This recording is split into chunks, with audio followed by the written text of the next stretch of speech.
may be surprised that NASA is a climate agency. Most of what we know about our changing planet comes from NASA data, and it's from our fleet of over 24 satellites that form a single great Earth observatory. And it comes from our findings of over 60 years from our platforms in the heavens. NASA technology is helping firefighters spend more time fighting wildfires. NASA satellites are analyzing soil moisture, which helps farmers decide which crops to plant. NASA data helps city planners and health workers track air pollution from the surface of the ocean to the International Space Station. NASA information from NASA satellites, it drives action. Freshwater management, monitoring floods, protecting oceans, saving coast. We even launched a spacecraft to detect dust storms from space, and it's now detecting methane leaks on the Earth below. The threats to our planet will continue. Our eyes in space will take it all in.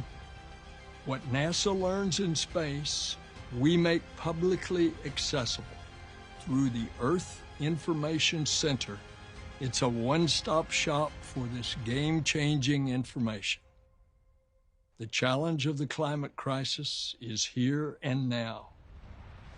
Let's answer it from above.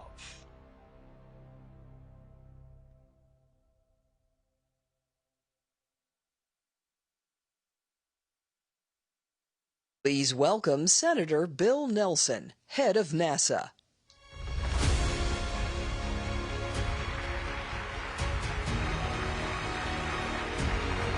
Morning.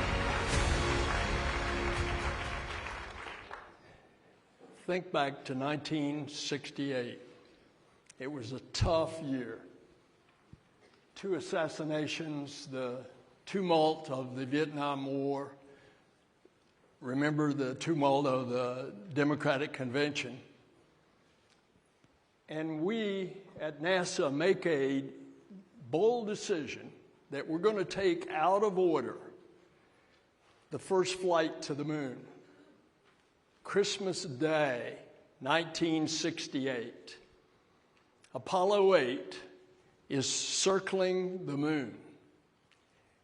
And the crew, Borman, Lovell, and Anders, are in that orbit, and on their 4th orbit, they come from the far side of the moon, and all of a sudden, Bill Anders sees Earthrise, and he says, "Where's my camera? Where's my camera?" He takes this picture. It has become an iconic photograph for us to understand the first time we'd ever seen ourselves from a perspective far away as this blue and white, creative, beautiful planet suspended in the middle of nothing. And space is nothing. And we have this unique vantage point from space that gives us the perspective when studying planet Earth. Now take a look at this. This is from low Earth orbit. There in the middle is the Red Sea. That's the Nile River in the distance. Look to the upper right and you see the Sinai Peninsula. At the bottom of the Sinai Peninsula is Jebel Musa, the mountain of Moses. And then look at that thin blue line at the rim of the Earth. That's our atmosphere. That's the light being reflected in our atmosphere, and that sustains all of us. As you orbit the Earth, it's that thin little film, and from space, I could see how we're messing it up. That thin blue line separates us from the rest of the universe. And it drives home how important it is that we work together to protect our planet from the increasing threat of climate change. These visualizations, they help us understand the Earth system, like the human body, comprises diverse components that interact in complex ways. Heat, of course, is, as we heat up, it's absorbed by particularly the ocean. The heat and the moisture influence Earth's weather patterns. Rainfall significantly is altered by the heating up of the Earth. The oceans rise. In the last 30 years, the east coast of the United States, in 30 years, the Atlantic Ocean has risen 7 inches. From our spacecraft, we can also spot forest disease. We partner, for example, with USAID to help farmers in poor developing nations. We work with them. We can spot not only disease in crops and trees, we can tell the moisture content of the soil, so what the farmer should, in fact, plant in his crops. And as a result of that, we can spot drought. We can alert as to the wildfires are coming. And we can even, as Moses did when he spoke to the rock in the desert, we can find water underneath the desert floor. Now, we need to work together to address the needs of our climate. And that's why NASA works with our partners all over the world. So with this information, we want to share it. We want to share it with everybody. All of our data is publicly available. We set up a physical Earth Information Center, but we put it online at earth.gov or at nasa.gov. You can see our data in near real time of what is happening to the Earth. I can tell you, in my eyes as a politician, as I orbited the Earth every 90 minutes, I saw something else. I looked and I did not see racial division. I did not see religious division, and I did not see political division. What I saw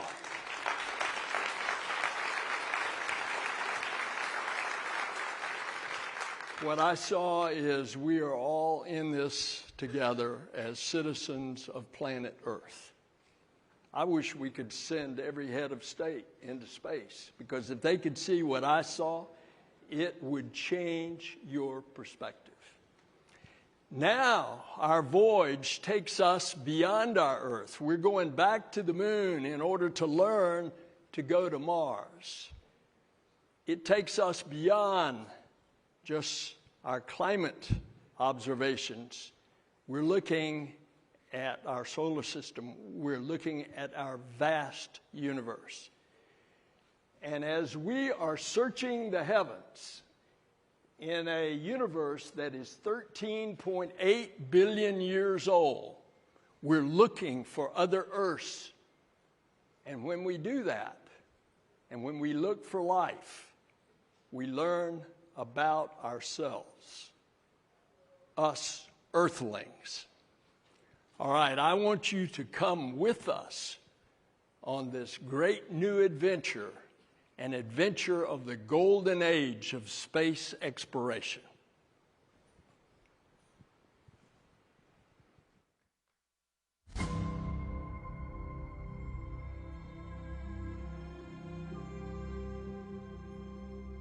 Throughout America's story, there are defining days. Days when minds change, hearts fill, and imaginations soar. Days when visions transform the trajectory of the American story, which is our story. Doing what is hard and achieving what is great, that is what stirs humankind. That's what unites us. With inspiration and innovation, no Herculean effort is too large. No moonshot is beyond our reach. And liftoff of Artemis 1. A new generation, the Artemis generation, stands ready. Ready to return humanity to the moon and then to take us further than ever before to Mars.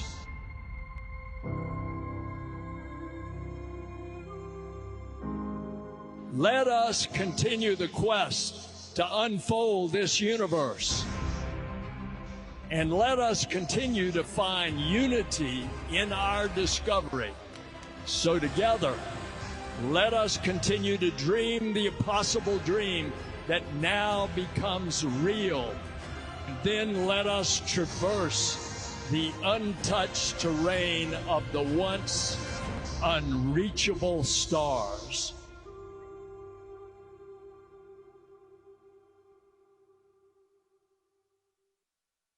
Please welcome Katie Couric.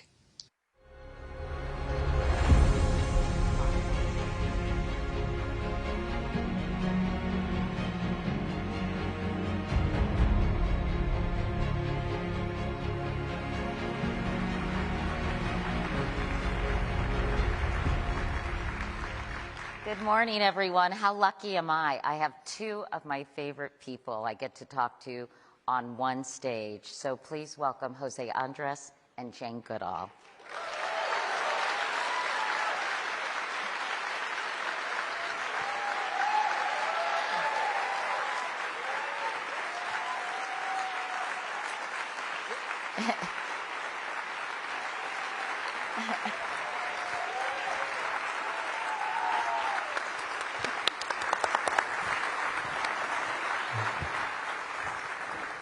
I clearly got the plum assignment today, so we have so much to talk about and not a ton of time. So let me get right to it, Jose.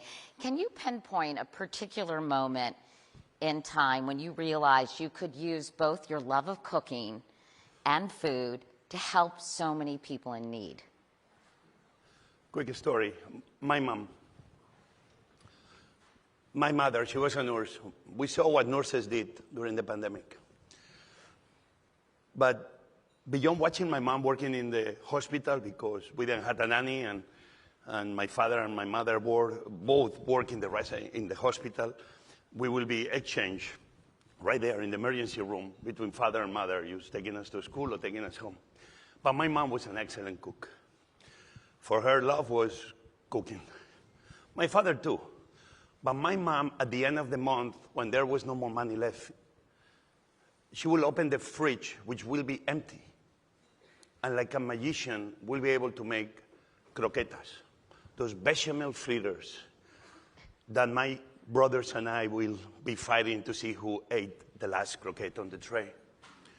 I'm only saying this because then moving 15 years later, I arrived Washington, D.C. in 1993, and I went to cook for the few in a restaurant. But they didn't realize at that moment, watching my mom making croquetas out of nothing could serve me then to not only feed the few, but feed the many. I went to a place called This is Central Kitchen. It's where I met President Clinton. This is Central Kitchen was an amazing place where food provided hope to people. A guy who was a bartender, who saw that everybody was talking about food waste, but he said, actually, we're not wasting food. What we are wasting is people's life. I saw a kitchen that was giving hope to homeless, training them to be cooks. In the process, feeding the homeless population in D.C. In the process, people like me being able to hire those men and women. I began going to volunteer to that kitchen, and I began sharing the same lessons I learned from my mom. Robert Egger told me at the very beginning, in 1993, and this impacted my life forever. He told me that philanthropy seems very often is about the redemption of the giver, when philanthropy must become the liberation of the receiver, who was going to tell me that that humble croqueta of my mom that she made with love for me and my brothers, that same mentality of doing anything we can with nothing, using love and creativity, then could help me join an organization as a young cook where I learned the power of food to build longer tables. That's so interesting. I did a story on Robert Eggers when I was the local reporter in Washington, and that was an amazing organization, the DC Central Kitchen. You went on to start the World Central Kitchen then in 2010 after the devastating earthquake in Haiti. Did you recognize immediately, Jose, that you would continue to do this kind of work, or how did it evolve from this beginning? So watching the power of food to change life through DC Central Kitchen, that became my life obsession in a way. But World Central Kitchen really came out of the simple idea that in an emergency, you send nurses and doctors to take care of the wounded. In a fire, you send firefighters. In an earthquake, you send rescue workers with dogs to try to find people alive under the rubble. After Katrina, I saw places like the Superdome that somehow we forgot to feed people in a place that actually was the easiest place to feed people. Because an arena, I realized, is not a place to see Taylor Swift sing or the New Orleans Saints play football. An arena is a gigantic restaurant that entertains with music and sports. How we forgot about feeding those people for a week. That's the moment that I thought, well, who we should be sending to emergencies to feed people? Lawyers? Lawyers are great people, and I have many friends who are lawyers. But I thought, let's make sure that my profession is the one that shows up in those emergencies, rallying the call for one simple thing. Big problems have simple solutions. Sometimes the beginning just starts with a simple, humble plate of food.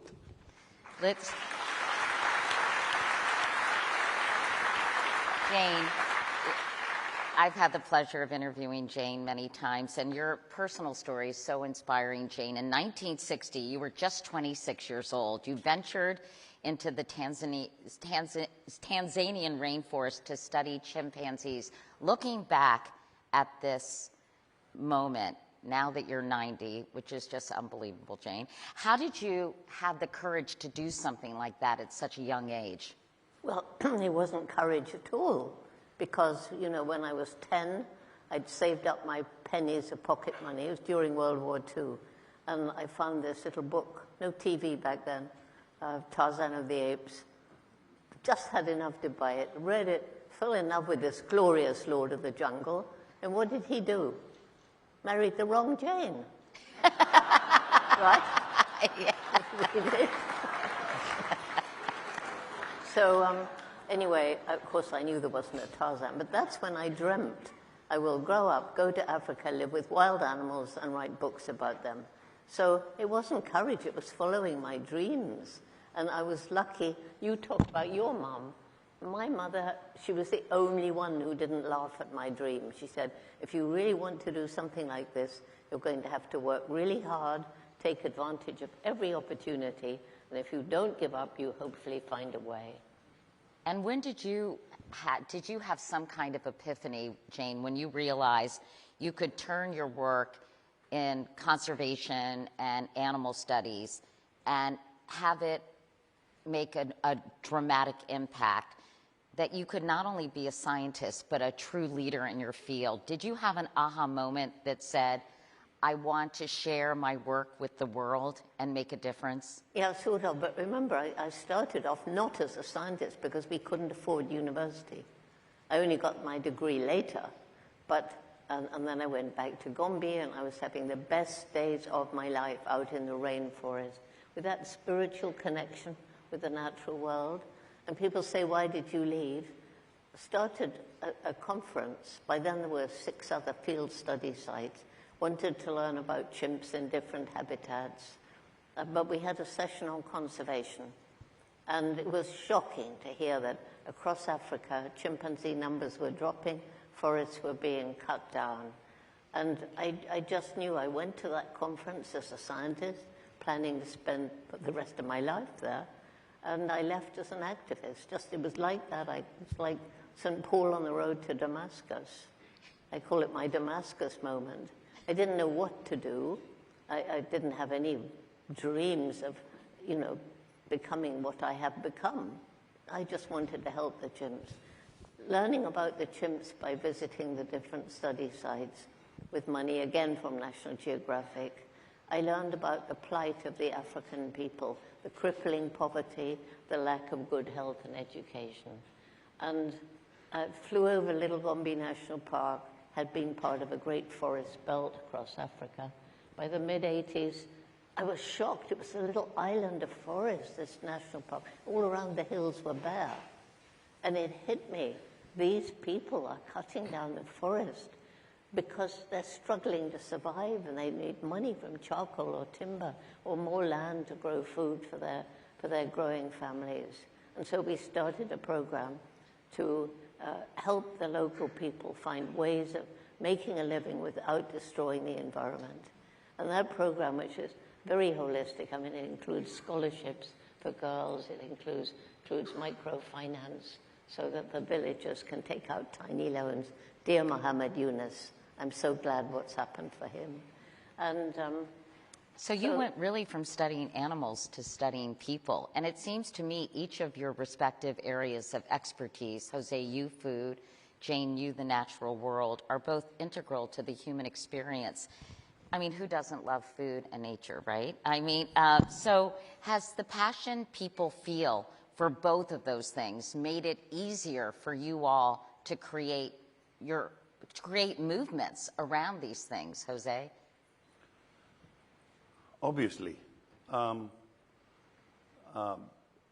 love for protecting animals and chimpanzees, and that tells me that me as a cook, I need to make sure that I'm part of the conversation that allows me and everybody, the army of people that provide food, from farmers to cooks and everybody in between, to make sure we do it in a way that in the process of feeding humanity, we are not taking away the forest and the animals that also are part of humanity itself. So having the opportunity to be meeting and working and calling friends, people like Jane, with what she's done and people like her, gives, in a way, people like me that kind of thought process of, in the process of feeding the world, I cannot be creating a world that is worse. That's why in Gaza, in the very early days of the confrontation, when we began feeding in Israel because it was the right thing to do, and at the same time we began feeding in Gaza because it was the right thing to do, because we were here to feed humanity, we realized that we needed kitchens. And we needed kitchens that they were sustainable, because the people in Gaza, with no other option, they were cutting trees. And trees, whatever tree was left in Gaza, just they kept cutting them. That's why we began bringing a kitchen. We brought thousands of them that was using briquettes. We were using solar. And still to this day, we're doing hundreds of thousands of meals, making sure that whatever tree was left in Gaza was not going to be disappearing. The same we can say about Haiti. The same we can be saying about many countries in Africa, that all of a sudden we realize that in the way we feed humanity, in a way, is not giving an opportunity to humanity to thrive. So who was going to tell me that the same fire that makes my profession something like I love about my profession could be the same fire that takes opportunity and livelihoods from people, that breaks nature apart by destroying the ecosystems, that gives that possibility to the fauna and flora to thrive. So all these things are highly interconnected, and it's very important we all keep kind of relying on each other. That's what this Clinton Global Foundation does. What I learn, I try to share with others, and what everybody knows, they try to share it with me. All together, we become better. I have to ask you about what happened earlier this year, Jose, when 7 people working for World Central Kitchen in Gaza were killed by Israeli airstrikes. I know how devastating that was for you and your colleagues. And you actually, for a moment, seriously thought about shutting down World Central Kitchen in the aftermath of that tragedy. What changed your mind? Well, imagine, I was in the Spanish Navy. I served a year and a half. but I was never in my first time in a war zone was Ukraine. We lost people in Ukraine. But we've seen that what's been happening in Gaza, it looks at times that it's almost like a war against humanity itself. Obviously, the people, I was supposed to be there. I was tired, and that's why I was not there. The people that died, some of them were good friends, like Somi. But we need to remember that before those 7 non-Palestinians perish, hundreds of other humanitarians perished before that, and the world almost didn't know about it, on top of civilians. So for me, the moment, yes, I realized, though, that in the worst moments of humanity, the best of humanity shows up. When I was in Israel, where we were feeding in the kibbutz in the south and in the north, next to Israeli chefs, many of them women, were asking, Jose, I have another passport. I would love to go Gaza to show solidarity with the people of Palestine. And I had Palestinian women telling me, if I could go to Israel, I will go there to feed, to tell them that I don't have anything against them. These are the voices of humanity. That's what I see in the world. And that's why we all need to be asking always for peace. We cannot just keep fighting wars that nobody even understands why they are happening. And food, in a way, is the way I see that people give love. The first time we receive love, and we never realize, and that's why we are also connected to it, is when our moms, as we come into the world, brings us to their bodies. And our mothers feeding us or telling us, I love you and I care for you. That's the attachment forever we create with food. And that's why for me, in emergencies, to see that these hundreds of thousands of people, not only World Central Kitchen, but other organizations, that while we are here talking, they are out there providing hope and relief to others. In this case, food sends a message of love, sends a message of peace. People that love hummus, like they do in Palestine and in Israel, they should not be fighting each other.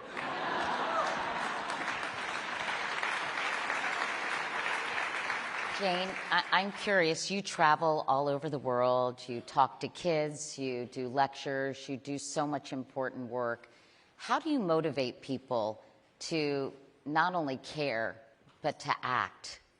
Well, you know, I can't help saying, though, Jose, that many of our youth group are growing food.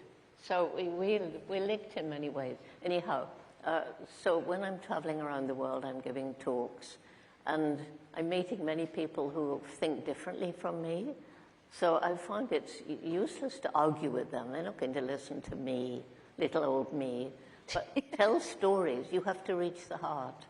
And, you know, Jose, you're reaching the heart through food. My youth program, Roots and Shoots, began in '91.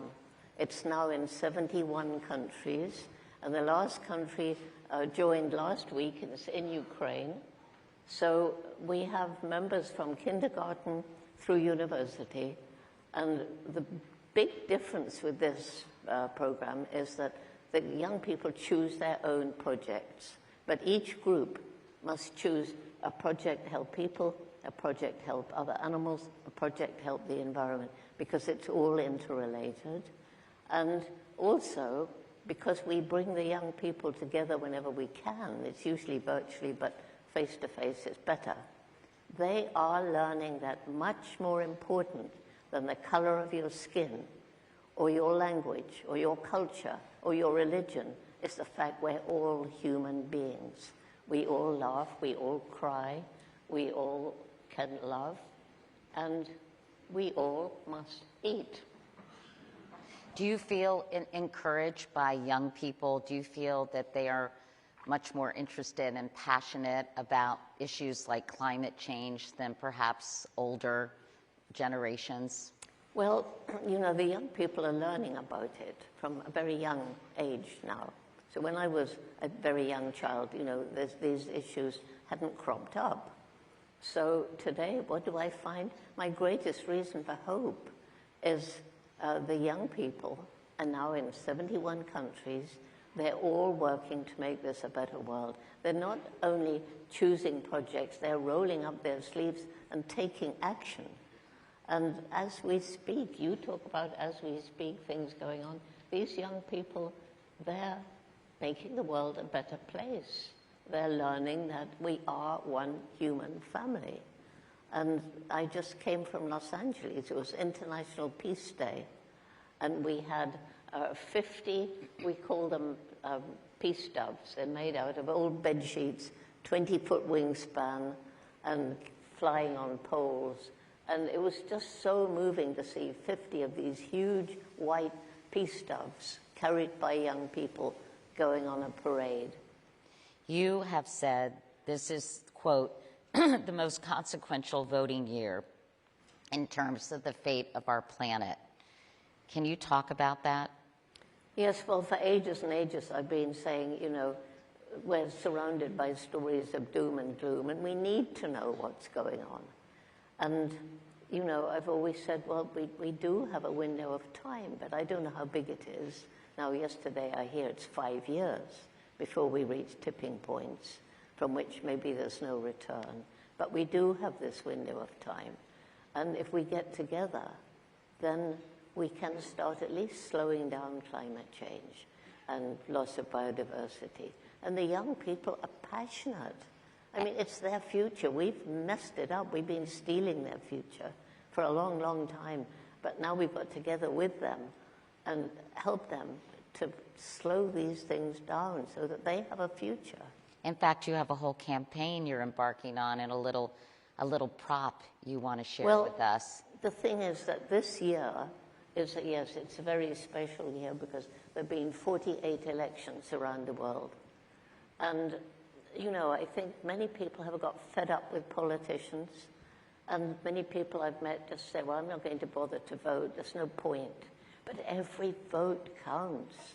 And with the world in the mess it's in today, okay, maybe you don't particularly care about any candidate, but choose one who's more likely to protect the planet, which means your future and your children's future. So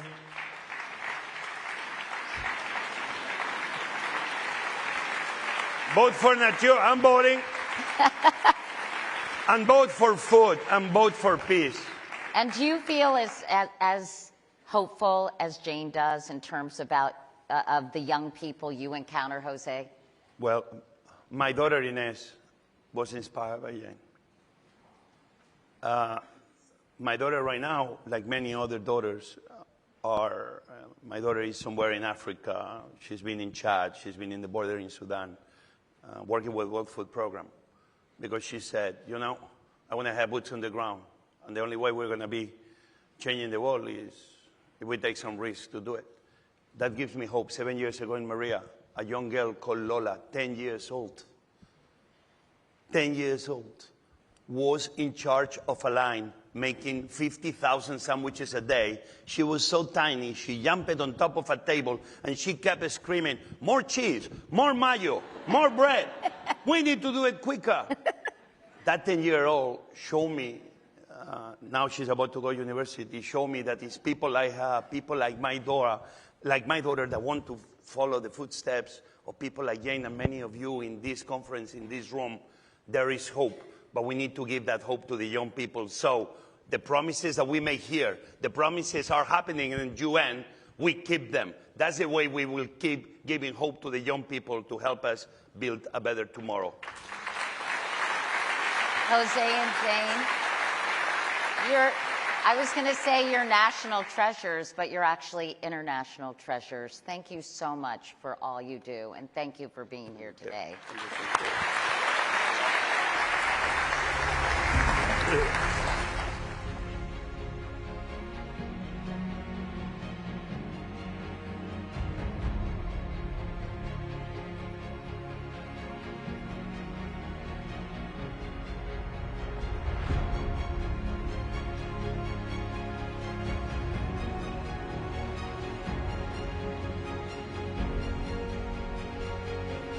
Please welcome Administrator Samantha Power and President Bill Clinton.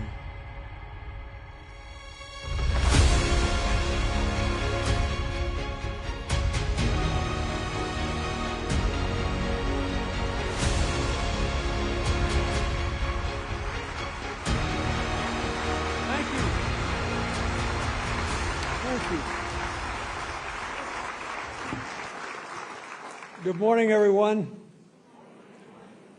They were great, weren't they? We are now going to discuss a health crisis that's claiming more lives every year than HIV, AIDS, and malaria combined. But still, it has remained grossly underfunded and largely ignored. The crisis is lead poisoning. Every year, at least 1.5 million people die from lead exposure all around the world. And many more children are negatively impacted in their cognitive development. Despite this significant and devastating human cost, funding to mitigate lead risks and exposure nowhere near compares to the scale of the harm being done, especially to children. Every year, donors are investing, listen to this, just $15 million in lead phase-out initiatives and mitigation in low and middle-income countries.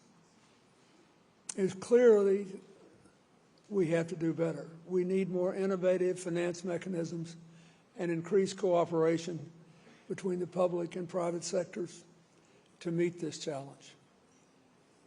The children all around the world deserve better, and it's affecting all of our futures. And so, in true CGI fashion, the members of our community formed a partnership to turn this idea for a solution to this problem into action. Today, USAID, UNICEF, and Open Philanthropy are announcing a CGI commitment to action that will put us on a path toward a future where all children can grow up free of lead exposure. I'm now glad to invite USAID Administrator Samantha Power, who has worked like crazy on this, to tell you a little more about this commitment and how they're going to achieve their ambitious goal. Samantha. Thank you.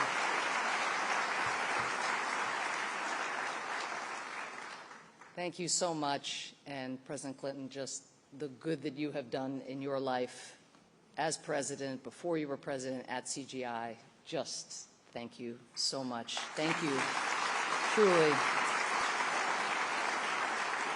So I have been working for 3 decades in the international domain, seeking ways to improve and save lives. And honestly, never in my career have I seen such a compelling, low-cost opportunity to make such a massive impact on a major global killer. The scale of lead poisoning around the world is actually mind-boggling.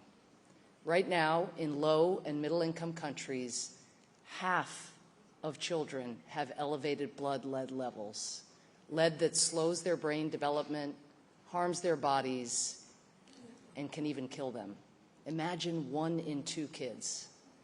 The damage that lead is causing to children's brains is actually estimated to account for 20% of the education gap between high and low income countries. Every year, lead poisoning is estimated to cost the global economy $1 trillion, and it kills at least 1.5 million people, as you just heard. But none of this has to happen. This problem is solvable. Decades ago, we banned leaded gasoline, long the biggest source of lead exposure here in the United States, and then we worked with countries across the planet to phase out lead from gas, which continues to save over 1 million lives every year. Of course, in high-income countries, we didn't stop with gasoline. We worked to remove lead from consumer products and to clean up industrial operations that leach into the environment. But for those sources, we didn't replicate the playbook in other countries. So kids there simply continue to be poisoned. Well, it is time to change that. and partner countries abroad have started leading the way. Countries like Bangladesh and Malawi, for instance, have launched campaigns that eliminated lead from spices and paint for a total cost of just a few $1,000,000 or less. In just the 8 months since we began a concerted push to galvanize awareness and support for this global issue, 6 countries have committed to banning lead in paint. They are showing us that stopping lead pollution at its source is both achievable and it is affordable. USAID, UNICEF, and Open Philanthropy are announcing a Clinton Global Initiative commitment to action to launch the Partnership for a Lead-Free Future, a global coalition to end childhood lead poisoning in developing countries once and for all. Up to now, as you heard, just $15 million a year in donor capital was supporting this effort. Well, today, on behalf of the partnership, I am delighted to commit $150 million to get the lead out.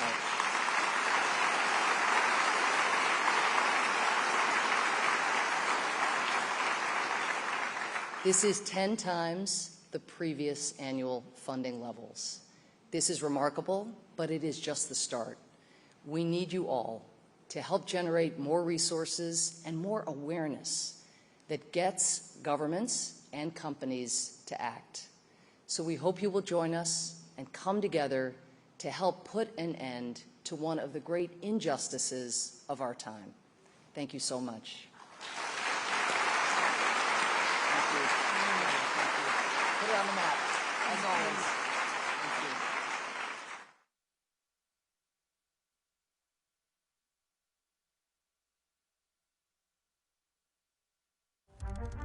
The postcode, a simple set of numbers and letters with incredible power. The Postcode Lottery Group raises funds for initiatives that improve lives, from local charities to international organizations. By turning every home's postcode into a lottery ticket, neighbors can win prizes together and contribute to a healthier, fairer, and greener world. Last year, Postcode Lotteries in 5 European countries donated nearly $1 billion to good causes. At 2010's CGI, the Postcode Lottery committed with Greenpeace, the Marine Stewardship Council, and the World Wildlife Fund to protect ocean biodiversity and establish marine protected areas. These efforts placed them among the top marine philanthropic funders. National Geographic's Pristine Seas groundbreaking program is helping create 27 of the largest marine protected areas in the world, protecting an area bigger than twice the size of India. Marine ecologist Enrique Sala, National Geographic Explorer in Residence, leads these efforts, essential for preserving our oceans for future generations. Please welcome Sikwit van Aken, Enrique Sala, and President Bill Clinton.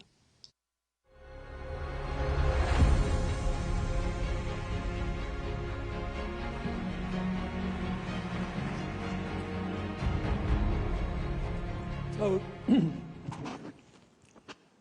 as you know, the theme of this year's meeting is what's working. So I am really honored to be sharing the stage with Sikwit van Aken, the CEO of one of the most innovative funding organizations I have ever encountered. The Postcode Lottery Group runs private charity lotteries in 5 European countries, and on several occasions I've had the opportunity to join them and see firsthand how remarkably their model has communities winning together and supporting effective charities at the same time. Year after year, the Postcode Lottery Group has also answered CGI's call to action. They've made commitments to save the oceans, to protect rhinos, to increase access to the carbon market for smallholder farmers, and much, much more, all to preserve our planet and to support its people. I am so grateful for their extraordinary partnership and enduring work. Now my friend Sikwit is going to pay special tribute to Enrique Sala. and his extraordinary work protecting our oceans. Sigrid?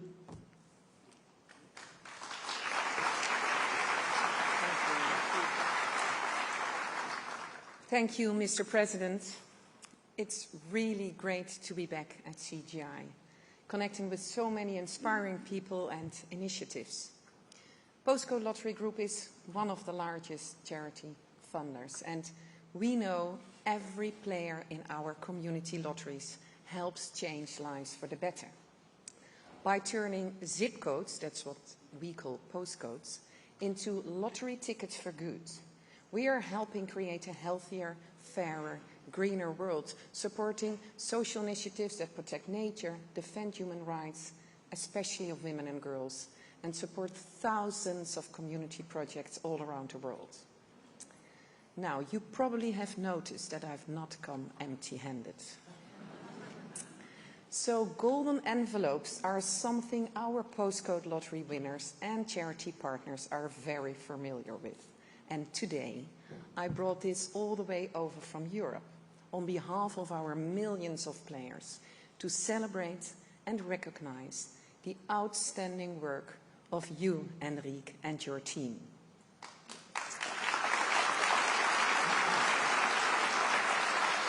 So, 10 years ago, exactly 10 years ago, President Clinton and Enrique Sala were on this stage with a commitment to help protect 2 million square kilometers of ocean in 5 years with the Pristine Seas program. Well, Enrique, your team made it a reality in only 2 years. And guess what? Since then, they've tripled their impact.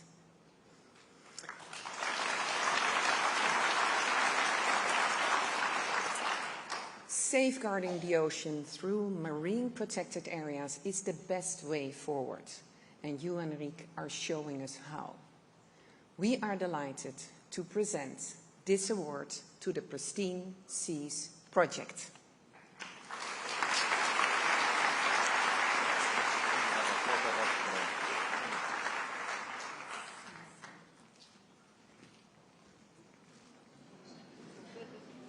The Oscar goes to... Wow. Thank you so much, Sigrid.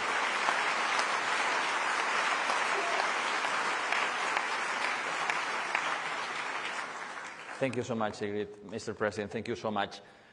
Everything we care about here is possible because of the ocean. The ocean is our life support system, but we are abusing it.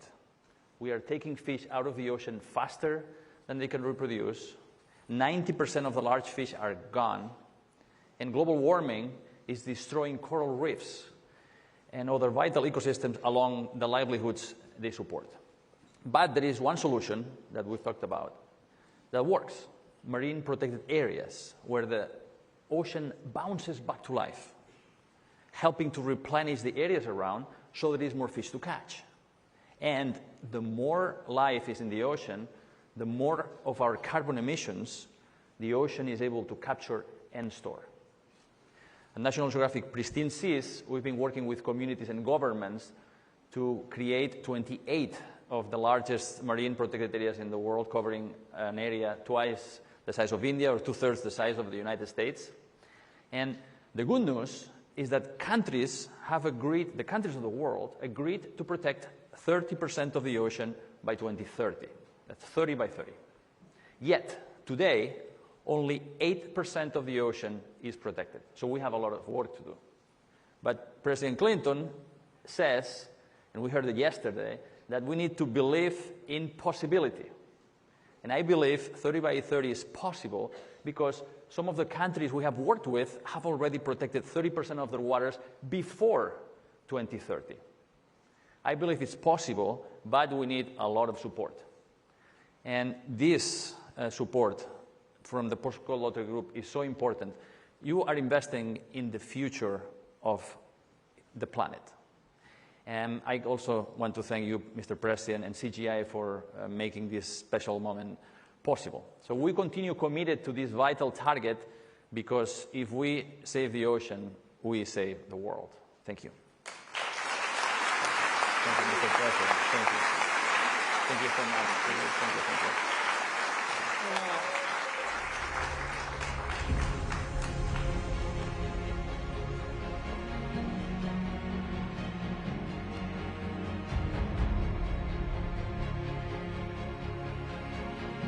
Please welcome back Katie Couric.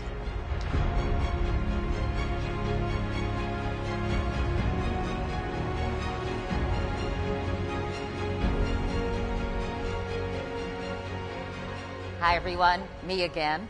Well, obviously I hit the jackpot this morning because I am so thrilled to be talking to my two next guests as well. Please welcome to the stage Hamdi Ulukaya, CEO of Chobani, and Lorene Powell-Jobs, CEO of Emerson Collective.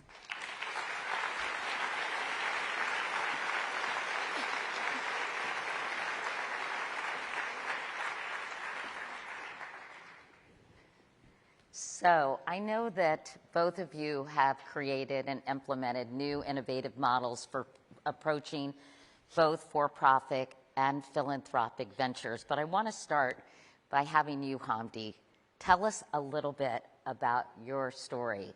How you started and grew Chobani is so inspiring and I think a testament to the American dream.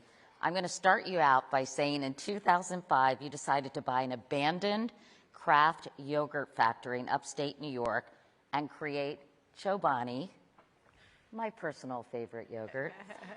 5 years later, you had built a billion-dollar business. So can you share a very condensed version of how you made this happen, Hamdi? Yeah, I was probably the only person in that little town with an accent. And walk into this place, I actually talked about it in a TED Talk, it reminded me a place where another business was abandoned in the eastern part of Turkey. So the business as usual. A company decides and just closes and no one comes to see it, and the factories is just the steam cuts off. And then you have factory workers, 55 of them at the time. When I visited, it was just working so hard to close it. Something, I don't know, there are a couple of realities. One is yogurt in this country at that time was really bad. You describe it as like opening a can of paint. Yeah, it was awful. It's like, and you knew what was good yogurt, right? Yeah, of course, coming from Turkey. The part I didn't understand is when you lived in upstate New York, you go to a Price Chopper or any store, and you look at the yogurt options, and that along with any other food options, it's just full of a lot of bad stuff. I mean, you literally couldn't call it yogurt. It was candy. But then you come to New York and you go to some fancy store to shop, and they had some yogurts from Greece, some other places. What I couldn't understand is where you lived and what kind of income you had determined what kind of yogurt you eat. I mean, when it comes to yogurt, can the world be flat? Like, can everybody have... Why can't everyone have good yogurt? Yeah, exactly. So that at least we can do. Product was bad. I had no experience of any business. I did not study business. But your parents were dairy farmers. Dairy farmers, right. But I never done any business on a large scale other than making some cheese. I never knew anyone who had done business or gone through this kind of journey. I am coming from complete unaware of anything when it comes to business. The only thing I know is I could make yogurt, and maybe people will love it and people will buy it. I look at the world that we are facing today. I'm on the SDG board, and they said only 17% of the goals are met on the SDG Sustainable Development Goals. We are so behind. Things cannot be worse than what it is in some dimension to another one. But I look at that little town, that little factory, that was the end of it. That was the end of that town. That was the end of that factory. That was the end of those people who were working there. And 5 years later, that day was the worst thing has happened, that factory was closed. 5 years later, one of the best things happened, that factory was closed. Because that factory was 5 to 10 times bigger, more productive, more product was coming out, the farmers were busy, the house prices were going up. So what I mean by that is we will figure it out. If I figured it out, everyone can figure out anything. And if the human spirit can come together, we can figure out to come out of any trouble that we're facing. And, you know, you learn along the way. I mean, there were a million times I would have died, bankrupt, or commit suicide, whatever that is. But we survived. And you not only survived, but your company is an employee-first philosophy. And I even talked to some of the people who were giving me coffee this morning because you've entered the coffee and beer industry. You're expanding. And tell me a little bit about what it means to be an employee-first company and how that's manifested itself in your businesses. I grew up in the northeast of Turkey. I'm Kurd. I'm a nomad. From the mountains, I hated the business. And I hated the people in business. I blamed them for everything that we were facing, trouble. And probably business would have been the last thing I would get involved. Upstate, when I worked in a farm, I had a different version of business in those little towns. That we were involved in communities. The people were different than I saw. And I realized that there is a side of business can be extremely powerful. You know, it could change lives. The part that I hated, I had one goal. I don't want to become a person I grew up hating. So how do I do that? Or how do I not follow the people who closed this factory? How do I do complete opposite of it? So you have walls from the community, you open those walls. The employees pay the first price when things are worse. How do you make them in front of it? And I started as a factory worker, so I worked in the factory for 7 years. I never left. So I said, anything that we do is the frontline factory workers has to be on the top and the front of it. And the second part is if you're going to make any changes in the world, if you don't start with your own people, with your own community, there's something disconnection. Like, you know, I don't find that to be real journey. So you have to start from there. If anybody listens to me from my own company says, the guy is right or the guy is full of shit, it really depends on what you do actually every day in there. And that's just very easy but hard. It's easy because if you mean it every day, you practice it. It's hard because it's every day. Lorene, you know, it sounds like... If I may, what Hamdi's describing is a 21st century factory town. And so you know how we used to have these company towns across America where there was such a center of gravity with the community and the civic life and the cultural life and a shared employer. And so what you're talking about is recreating that type of community and accountability to each other that I think people feel is sorely missing in our country. So it's really beautiful to hear this story, Hamdi. And bringing back sort of the whole notion of civic pride. And it sounds like Chobani, philosophically, Lorene, is very much up your alley, that Hamdi is the kind of leader you look to. And you invest in companies that serve the public good. But like Hamdi, it's done through a lens of what makes good business sense, right? So can you explain to everyone your investment strategy, Lorene, and how you decide where to put your dollars? Sure. Several decades ago, if I had met Hamdi, I would like to think that we would have been smart enough to invest in him. Don't we all? Because what we look for are mission-based, values-based entrepreneurs who want to come together and do hard things and do important things. And we have found over the years that while we have a deep and highly rewarding philanthropic practice, we also find that using for-profit companies and entrepreneurs who want to create for-profit endeavors that are mission aligned can make the philanthropic work so much more powerful. It's like rocket fuel, because the way that business and capital markets work is that the more successful you are, the more capital you attract. In the philanthropic sector, that's not how it works. It has a different type of business model. Oftentimes, for nonprofit organizations, the more successful they become, some early funders will drop away, so it doesn't naturally attract funding. And so we really like to see how for-profit and nonprofit can work hand in glove. We do it in education. We have for-profit investing in really amazing curriculum companies and technology companies that allow for the back end to be smooth and operations to flow. And then obviously a lot of philanthropic work within education. We also do it environmentally as we're looking philanthropically for a just transition for communities as we move off of fossil fuels. We also have met so many entrepreneurs coming out of universities, coming out of communities, who are problem solving on the ground for energy sources and new home building materials and new types of ways for agriculture to thrive. I don't know if you're interested in fund regenerative agriculture, but we find that really fascinating and a big opportunity. And obviously new battery technology and recycling of clothing and batteries. So creative people are everywhere, and we like to follow them through whatever legal structure they find to be most complementary.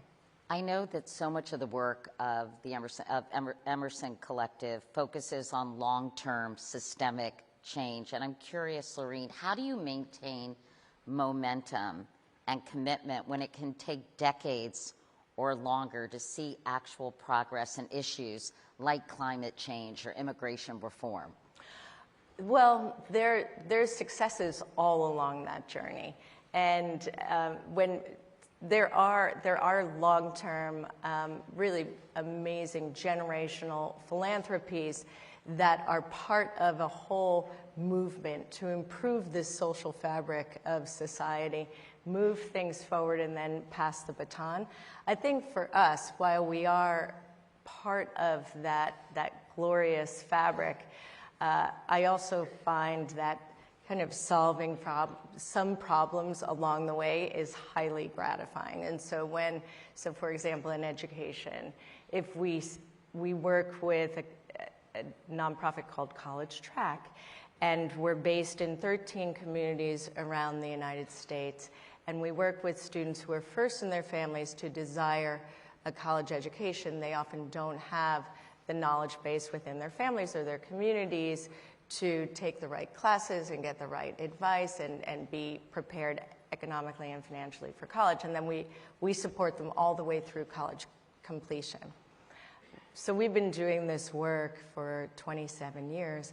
We now have close to 2,000 college graduates who are all first in their families, and then of that, over 100 have postgraduate degrees. So now we have doctors and lawyers and PhDs. And the ripple effects for each individual, who now number 5,000 a year, will be profound. But for me, to meet an individual who has reached her dream or his dream of college education and then a pathway to a new career, that is so rewarding all day long. That gives me so much energy. So yes, we haven't changed the system of public education to have it be the great equalizer and the great opportunity for social and economic mobility. Not yet, but one life changed is so powerful and so rewarding. I wanted to spend the rest of our time talking a little bit about immigration. To say it's become a hot-button issue is a massive understatement. And Hamdi, you launched something called the Tent Partnership for Refugees in 2016, which mobilizes the business community to support refugees around the world. Talk to us about the critical role business can play in addition to governments and NGOs to deal with the refugee and immigration crisis. Yeah, I go back to, thank you for that. My journey with refugees really started in my Chobani journey. When we hired everybody back, I heard this town in Utica, where I used to live. There's a settlement place, maybe IRC or two other, I think it's an IRC place, the settling refugees, where State Department vetted, and then UNHCR through UNHCR, wherever in the world, they literally come and settle, and they have right to work. And then I realized that they have a hard time finding jobs. And we are hiring everybody. It was kind of community work, and I went to the refugee center. I said, what's the problem? Why? Simple things. They don't have driver license or cars. They don't speak the language, like you mentioned your daughter, teaching English to some of the refugees. It's important, but without that, it's hard. They don't have the training the job is needed in the area. And the last one is, I don't know these people. Do I want to get them to my jobs? Unfamiliarity. We realized that there are 19 different nationalities, 16 different languages are spoken in that refugee center. I said, why don't we start something? Let's get buses, let's get translators, and let's get training at the work, and let them come in. And we end up having, 30% of our workforce become refugees and immigrants. And when the Yazidis got attacked, the Kurds, like me, I went to UNHCR, to Geneva. I said, how can I help? The first thing come to your mind is, I give money, I get tent, I get, blankets, which is needed, needs to happen. There, while I was there, realized that involvement of business is very limited. If anything, only few. No businesses are involved. And yet, millions, and today is maybe 2 times, 3 times more, refugees are all over the world stuck. They're not back to work. They don't go back to where they come from. They are in the camps, they're in the cities, in the towns, like human potential completely stuck. Yes. And they have no place to go. Right. And I see what happened with the people who had job at Chobani. I saw some of them came as far as, it's like a miracle happening. They buy homes, their children go to schools, they stand on their feet. I don't want handout, I just want to have an opportunity to get back to life. Mm-hmm. Through job, I can get my dignity. Through job, I can provide to community and society. Through job, I can provide to my own family. And I said, what if I share my experience at Chobani for other companies? So it started in 2016. I have to tell you, this place, CGI, and I tell President Clinton and everybody, the board of 10th happened right from here. I connected with people here. I told my story first time in the stage here. And today that idea is over 450 companies, multinational companies. We have organized all over the world, hundreds of thousands of people access to job. And what we aim is above and beyond the politics. Can we meet somewhere where we can meet in human dimension, but actual logic makes sense? Economic studies, marketing studies, social studies, everything says within 3 to 5 years, hiring refugees, good for the company, good for the community, good for the society, good for the country. And forget about what happens to the life of refugee. So I think the last part, which Lauren and her organization and a couple of other ones, that we do the work in Mexico, is how do we connect for the large scale refugees to companies who want to hire them. The last point I'd like to make is I went to Mexico. It's an amazing country. We made a study that 75% of the refugees passing through Mexico to the US border would love to stay in Mexico if they have an opportunity to have a job. There are over 2 million job openings in Mexico. Economy is blooming. And then guess what? 80% of the Mexican people will reward the companies who are hiring refugees. It's mind-blowing. And what's the problem? We never communicate, we never get together.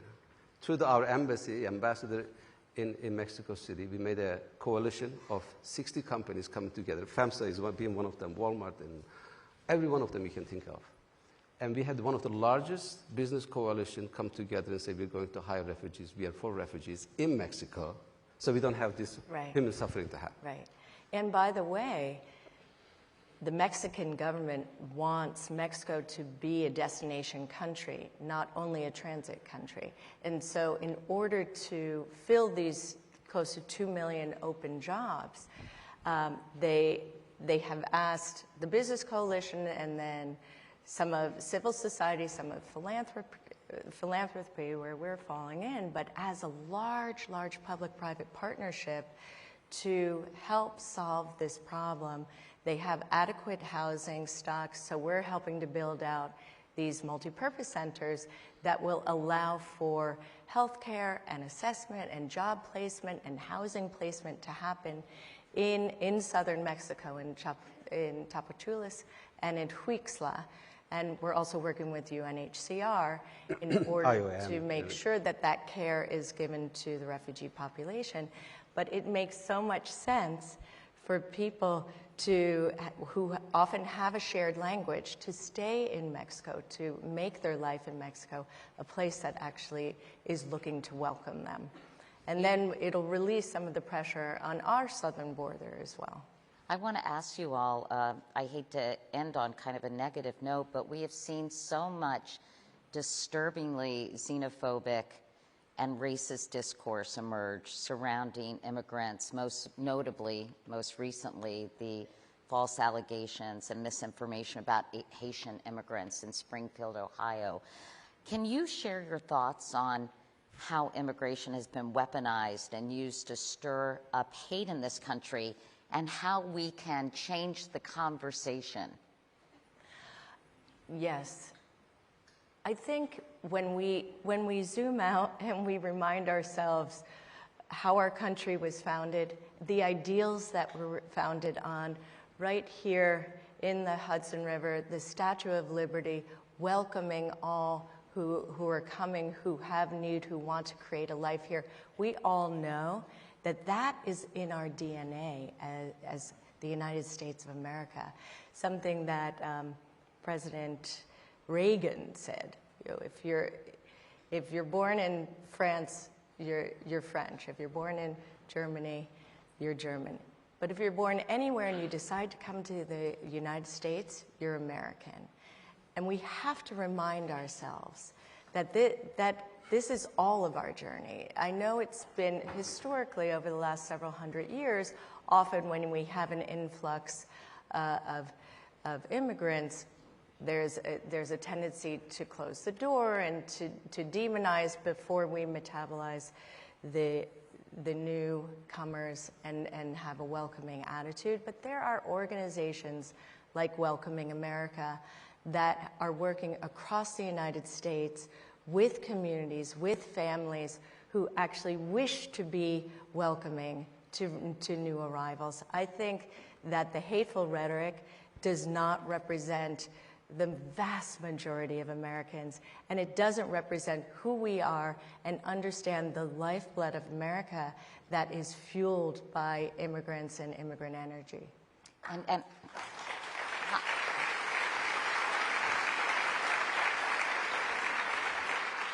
do you think we can find, Hamdi, the political will to come up with some of these very logical solutions, given the fact that immigrants are now such a potent political weapon in this country? And not only in this country, it's almost, you see it almost everywhere. True.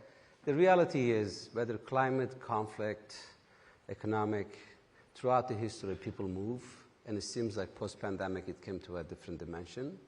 And if we don't collectively put our mind together, we get together, and we will never find a common solution for humanity. And without this solution, we're not going anywhere.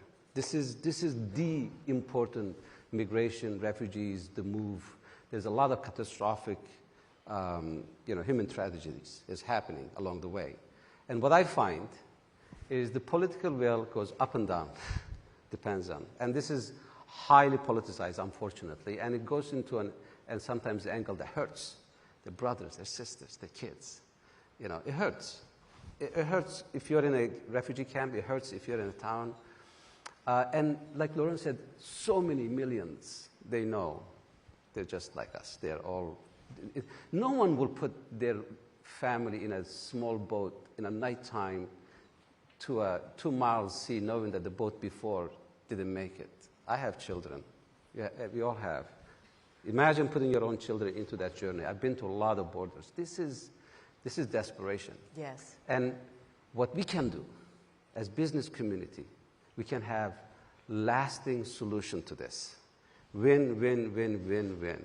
And we have to tell stories. And the storytellers, and we have to come to a place like this, the CGI, and tell stories, inspire each other, and share successes where we find, so we don't waste time and collaborate with each other. It doesn't matter who gets the credit.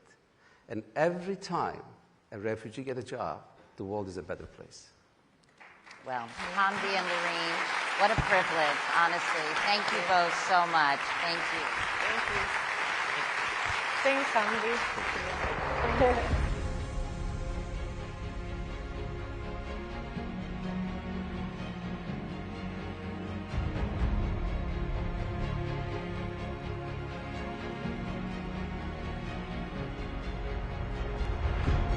Please welcome Prince Harry, the Duke of Sussex.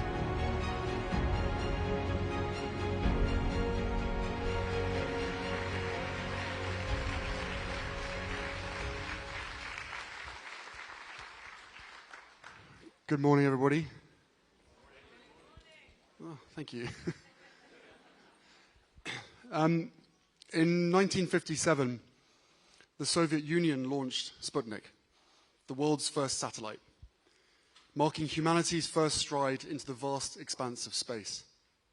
And then in 1961, we witnessed a monumental achievement as Yuri Gagarin became the first human to journey into space, a feat that captured the imagination of people around the globe. And of course, we cannot forget 1969, when American astronauts Neil Armstrong and Buzz Aldrin made history with the first successful human landing on the moon, a triumph that showcased the boundless potential of human invention and spirit.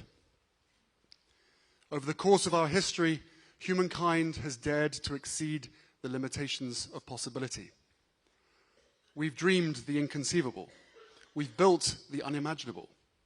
And as a result, we live in a time where accessibility to everything, everywhere, all at once, rests in the palm of our hands. Yet, while we celebrate global achievements and their impact, there is still critical work to do. And so, I stand before you today to speak about the pervasive threat that our online world poses to us, especially our children, if we allow the status quo to remain. In an age where our lives are intertwined with technology, we cannot afford to only see the online world as a space for profitability, competition, and rapid growth. Instead, we must come together to ensure the digital space is one that fosters well-being, connection, and hope. Young people today are disproportionately affected by negative experiences online and mental health issues stemming from their digital interactions. They know it. The statistics prove it. They're navigating an environment that is often hostile and overwhelming. Reports of anxiety, depression, and social isolation linked to these platforms have surged in recent years, creating a crisis that cannot be ignored. These challenges are compounded by the relentless spread of unreliable and unfounded information, leaving many feeling isolated, confused, and scared. These are not distant problems. They're epidemics currently testing our resolve, and they cannot be ignored. My lock screen is a picture of my kids. What's yours? These children, and thousands more, meant the world to their families. The beautiful faces you see before you, their smiles, their dreams, all lost. All too soon, and all because of social media. It's why we launched the Parents Network, a global community that provides crucial support to parents whose children have suffered from the harmful effects of social media. And it is because of them that we at the Archwell Foundation are committed to this issue. Through trauma-informed practices, our network helps parents come together to forge strong bonds, offering healing support through community. This safe and free-to-access peer support not only offers invaluable resources and advice, it is guided by a licensed facilitator, ensuring that no one has to navigate this journey alone. Our platform provides opportunity for parents to turn their pain into purpose, ultimately changing the very system that stole their child.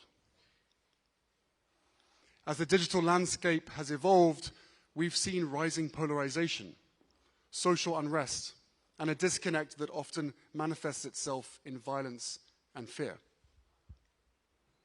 Personal social connections have fallen secondary to alternative digital realities. These platforms are designed to create addiction. Young people are kept there by mindless, endless, numbing scrolling, being force-fed content that no child should ever be exposed to. It's not free will. I, like many of you, did not grow up with a phone. Young people today possess an incredible understanding of technology that older generations may struggle to grasp. They are digital natives, adept at navigating online spaces and spotting harmful trends. Their artistry and fresh perspectives allow them to envision solutions that we might overlook. They are also part of a collective who use their voice to speak up when something is wrong. Deep commitments to social justice and inclusivity drive them to advocate for a future that we can be proud of. So we must empower them. We must listen to their experiences, understand their perspectives, and provide them with the resources that they need to navigate and shape the digital world. Something that we keep at the core of our work. We must raise them to know that IQ without EQ will always fall short. We must provide them with spaces to innovate and advocate for solutions that prioritize safety, respect, and empathy. And while we embolden both youth and parents to be in the conversation, we must also hold those in power accountable. The first ever global ministerial meeting focused on ending violence to children will take place in Colombia this November. And it is where, for the first time, there can be global agreement on prioritizing child safety and protection online.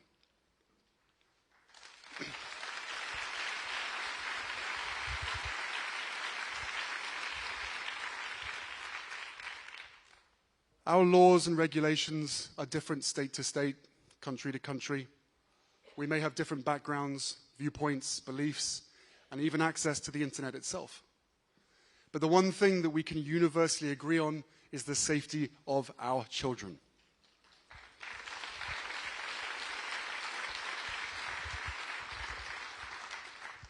So why do the leaders of these insanely powerful social media companies still refuse to change? Why are we holding them to the lowest ethical standards?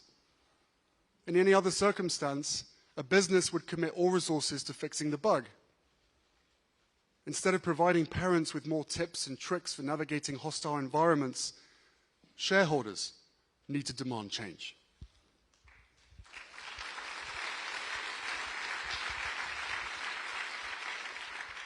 Some say kids will be kids, and, well, that may well be true. Kids may get into trouble. I know a thing or two about that. But our kids are being targeted. The harmful effects of social media are made by design. While we embolden both youth and parents, we must also hold digital platforms accountable. Surely, none of us want to live in a world where there is no consequence or accountability. Parenting doesn't end at birth of a child. Neither does founding a company. Whether parent or CEO, we have a duty and a responsibility to see our creations through. If corporations unabashedly lack responsibility, it doesn't mean we should do the same. Their platforms may be under our fingertips, but we have the fate of the future, their future, in our hands. When many in our world today seem to conflate opinion as fact and fact as opinion, we have to work hard to seek and reveal truth. For as long as we're debating over lies, we will forever be divided. And when so much of our future is uncertain, we need to meet global insecurity with compassion rather than hate. Inclusivity and equity are not optional. They are the bedrock upon which we must build our communication and community. And fear, orchestrated at the highest levels, needs to be seen for what it is: a tactic to mask indifference and a failure to seek real solutions. As a growing movement, the Parents Network is committed to this journey. We need platforms that mirror our highest values, designed with safety in mind. But in the meantime, we can't wait. Our kids can't wait. We need to create programs that teach digital literacy, emotional intelligence, and critical thinking. We need to equip our youth with the skills they need to identify and combat online threats. We need a better digital future, one that we all deserve. We were promised a human experience. Instead, we've been a human experiment. This is an invitation to each and every one of you to open your eyes, ears, and hearts to these realities and to channel our power, resources, and intelligence toward meaningful action. All we have today, in this moment, stems from the defiance of boundaries we once thought existed. We've split the atom. We've walked on the moon. We are more than equipped to tackle this. The future of our world and our youth depend on it. We all just need to want it enough. And I know that I do. Thank you.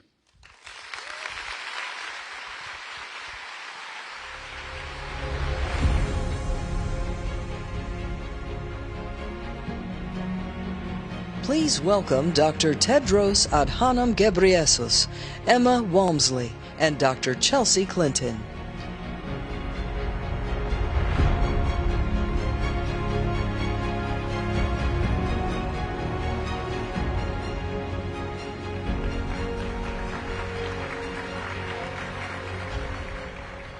Goodness, thank you so much. I'm really excited for this conversation with two people I deeply admire and I think are perfectly positioned to help us kind of think through the theme of our morning, everything, everywhere, all at once.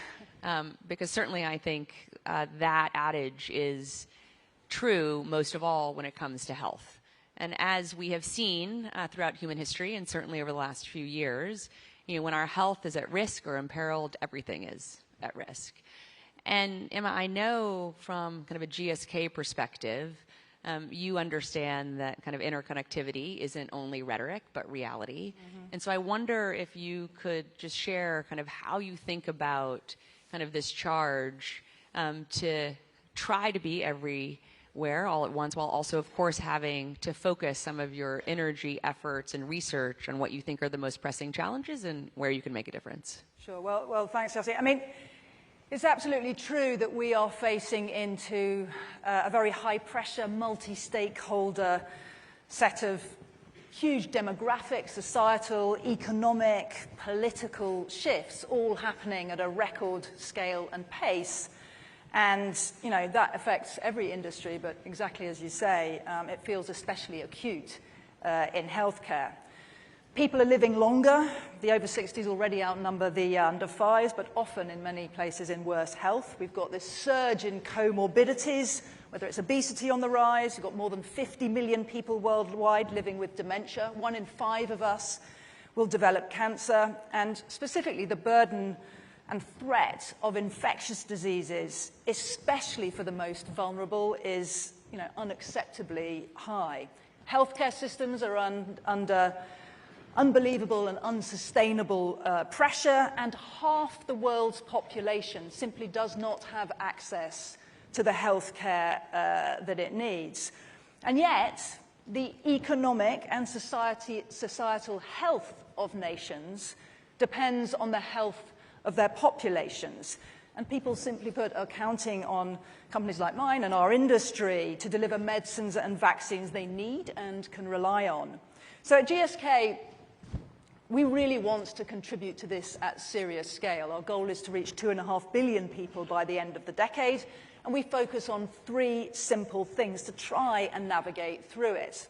The first one, and it's really the core of our job, is innovation. There are extraordinary leaps forward in science and technology that mean, for example, HIV used to be a terrible diagnosis, can now be a manageable condition or actually prevented completely with just a handful of injections a year. And we're also beginning to be able to develop vaccines against pathogens that were once thought impossible, like malaria. And I have to acknowledge immediately how grateful we are to Tedros and the WHO, not only for their partnership, but for their pushing to help us roll out that vaccine to young children in sub-Saharan Africa. We're also working on 13 of the pathogens that you've prioritized at the WHO, and we're very ambitious for a new TB vaccine, which we're partnered on with both the Gates Foundation and the Wellcome Trust. But secondly, it's about access, because there is no point in having innovation if it doesn't reach the people that need it. And that starts with responsible, sustainable approach to pricing, like our tiered vaccine pricing, or that we open up our IP, actually, to the medicines patent pool so that around 90% of people living with HIV who are on treatment in lower-income countries are actually on a regimen based on one of our antiretrovirals. And then our third and last priority, to get ahead of disease, literally, is about focusing on preventing it. Prevention. We have to partner with policymakers and health systems to prioritize prevention and earlier intervention to actually keep people well, supporting healthier lives in the community through access to vaccinations, screenings, and timely treatment, and getting also ahead of systemic threats like AMR or indeed the next pandemic. So innovation, access, prevention, all in partnership is how we work hard to try and get ahead of disease together. You know, I think Dr. Tedros may have the hardest job in the world because the world expects him to help keep us healthy and to help us regain our health if we fall ill. And so I wonder, Dr. Tedros, if you can just reflect on, you know, in the myriad of challenges facing us now, from, you know, mpox to COVID to, you know, age-old scourges that Emma mentioned, including malaria and tuberculosis, as well as kind of rising threats to our mental health and well-being that, you know, we just heard Prince Harry discuss as an urgent call to action, particularly when it comes to our children here on the stage. Given the improbably high expectations of you and WHO and the myriad of challenges that seem to multiply daily, how do you think about prioritization and pushing forward so that you're always proving progress is possible? Yeah, thank you. First of all, thank you for inviting me to join. And most of what I was hoping to say, I think Emma had said it, especially on the challenges he said. So without repeating, I will maybe add a couple of challenges the world is facing. Number one now is the conflict that we see in many parts of the world. It's becoming very difficult to deliver services in conflict areas. I just came from visiting Sudan and Chad, and the situation in Sudan is very, very tragic. More than 12 million people have been displaced, and half of the population, which is 25 million, needs aid. More than 80% of the health infrastructure in the conflict areas is destroyed. And I met mothers in the IDP camps and inside Sudan, and also the refugee camps in Chad. I visited Adre, which is the border town between Chad and Sudan. And what they tell you is so harrowing. Their houses were burned, their crops were destroyed, their animals were stolen.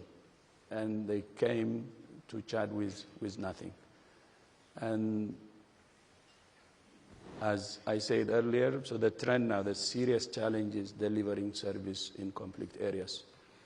And the same is true with Gaza, as you know. More than 41,000 deaths now, 2/3 of them women and children. That should have been enough to end the war. But it's really ongoing. As you have heard, we had a very successful immunization for polio in Gaza. But imagine children are saved from polio today, but if they're dying tomorrow because of the conflict, so you say, what's the point? And then Ukraine, the same thing. You know, it's women and children who are the most affected. But in all scenarios, the best medicine is peace.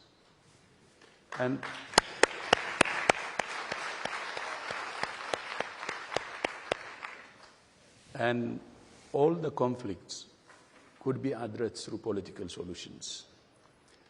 I'm a child of war. I know the smell of war. I know the image of war. And I know the sound of war. In war, except destruction, you get nothing. And when I was a child, my mother used to pray for me to survive one day at a time. And I know how mothers were impacted then, and I know how children were impacted, me one of them. Of course, becoming a director general from a survivor, just praying for one day is a miracle. Miracles happen. But that's why I always oppose war and violence, because there is no solution through violence and war. So that's one challenge which is trending now, and globally, as you know, almost everybody is worried, and I think we need peace, and as I said, it's the best medicine. And then the second, in addition to the other things you said on NCDs, mental health, infectious diseases, and so on, is climate change. The climate crisis is a health crisis, and it's affecting us seriously, and it's visible, palpable. Malaria, dengue, and other infectious diseases, cholera, are now on the increase due to climate change. Non-communicable diseases due to heat waves, cardiovascular diseases is also on the increase. And mitigation, adaptation with a sense of urgency will be important, because when we talk about climate crisis, it's about now. And as you know, with fossil fuels, we know oil, natural gas, coal contribute more than 80% of the pollution, actually. And we know where to focus. The only thing that's missing is the political commitment to really implement. So these are the two issues, maybe the major challenges I would like to say. But if there is a will, there is a way, and we have known tools. I don't want to go into details on what should be done, but I think the key is the political commitment will be important to mobilize all the solutions we need. You know, another area where we need political commitment, Emma, is I know one that you at GSK have really focused on, which is antimicrobial resistance. Yeah. You know, which you referred to earlier as AMR, and I knew what you were talking about, but I don't know if everyone in the audience knew what you were talking about.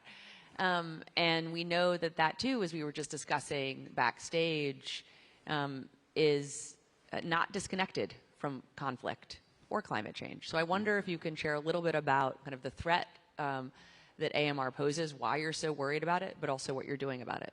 Yeah, I mean, first of all, I deeply agree with Tedros. The science is so clear that the link between our planet's health and people's health is incontrovertible, and 3 of the top causes of death worldwide are in some way related to lung disease. So this is an urgent health issue as well as the infectious diseases. But you're absolutely right. I mean, one of the main reasons I'm in New York this week is for the UN high-level meeting, which is all about antimicrobial resistance, or AMR. And The reality is that if we don't do something about this, wake up and make some changes, that 40 million people are going to lose their lives to AMR, to antibiotic-resistant infections by 2050. That's around 1 death every 3 minutes, and I think will take 2 years off global life expectancy. And you know, thinking about your theme here today, AMR really is everything, everywhere, all at once. It touches on so many of the challenges that we're all facing. It is a crisis of health equity, first. Sub-Saharan Africa sees some of the highest death rates due to AMR. And there are lots of factors at play here, including access to high-quality, effective antibiotics. It is absolutely a crisis of climate and nature loss, with warming temperatures and more flooding, meaning bacterial infection rates are on the rise. And it is a crisis of conflict, because tragically, war zones create ideal breeding grounds for resistant infections. And I read some just tragic research recently about what's going on in Ukrainian hospitals at the moment. So, you know, I think AMR needs to keep all of us up at night. Access to modern medicine is at stake, from the most minor injuries to complex cancer treatments to, you know, childbirth again, is all going to become riskier because that medical backstop is under serious threat. So what do we do about it? Well, I think from our point of view, and this is absolutely a question of partnership, because nobody can take this on alone, and it's going to be a question of policy too. The first thing is we really want to go for smarter access, and by that, to antibiotics. By that I mean unblocking access in a way that is informed by stronger surveillance of these bugs, diagnostics and data. That's why we've just joined with civil society and governments to fund GARD-P, which is building a more robust and data-driven approach to access to high-quality, effective antibiotics. It's also about stewardship, from responsible manufacturing of antimicrobials to education to appropriate prescribing and usage compliance. All of those things are crucial to smarter access. And we need better innovation, a pipeline of new antibiotics sooner. We at GSK have about 30 AMR-relevant projects, 13 of them targeting the most critical pathogens from the WHO.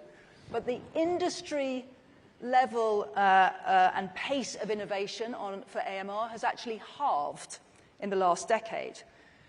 So what I'm hoping from this week is we're going to see some collective action from governments to stimulate discovery and development of the new and different antimicrobials that we so desperately need, which again needs to be built on a foundation of prevention and more partnership. We've got to stop the infections happening in the first place.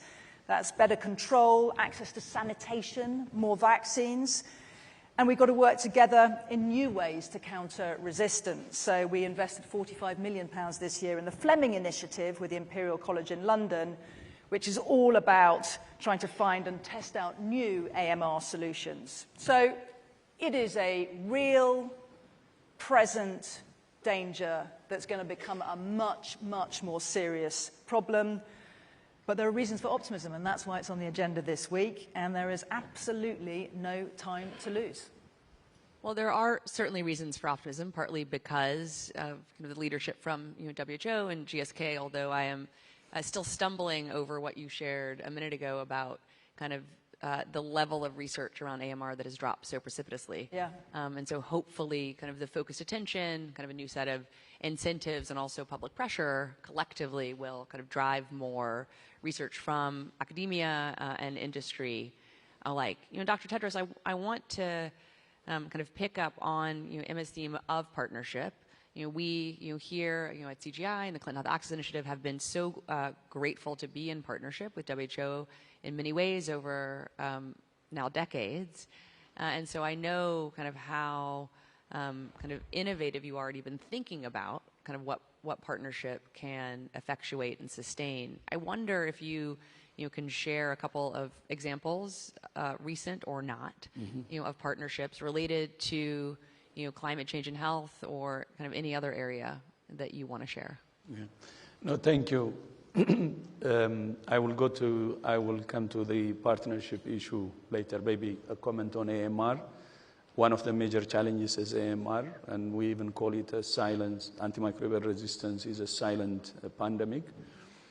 And as you know, we will have the high-level meeting of the UN after tomorrow, that's on Thursday. And countries are now agreeing on a political declaration on governance, on financing, on use of antibiotics in animals, in humans, in agriculture. And there are very good commitments already outlined. I think what's important now, though, is we have this cycle of commit and forget. So I hope this commitment will be implemented, and we will not repeat the cycle of commit and forget. Then to partnership, maybe two examples with the private sector and also with a foundation or initiative like the CHAI. When I was Minister of Health in Ethiopia, President Clinton visited us. And he asked me, what are your priorities? In what areas would you like us to help you? Then I said, can you help me in hospital reform, whether it's the secondary or the primary hospitals? Because most of the donor money actually goes to very sexy disease-specific support, while health service reform doesn't get the attention it deserves. And he said, of course, we are here to support you. We will support you based on your priorities, and that's why we're here. If you don't want us, we go, but if you want, if this is your wish, we will support you. And then we started the hospital reform.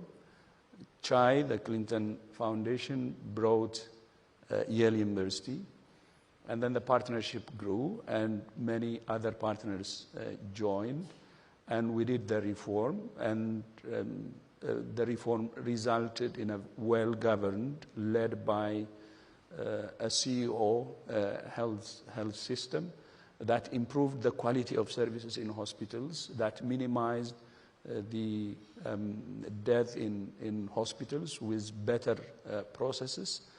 And that's one area where I can say a very successful partnership. It really was a significant one. But one thing that impressed me, and which is very important here, is normally when we come as donors to countries, we try to prescribe instead of asking the countries, what do you want?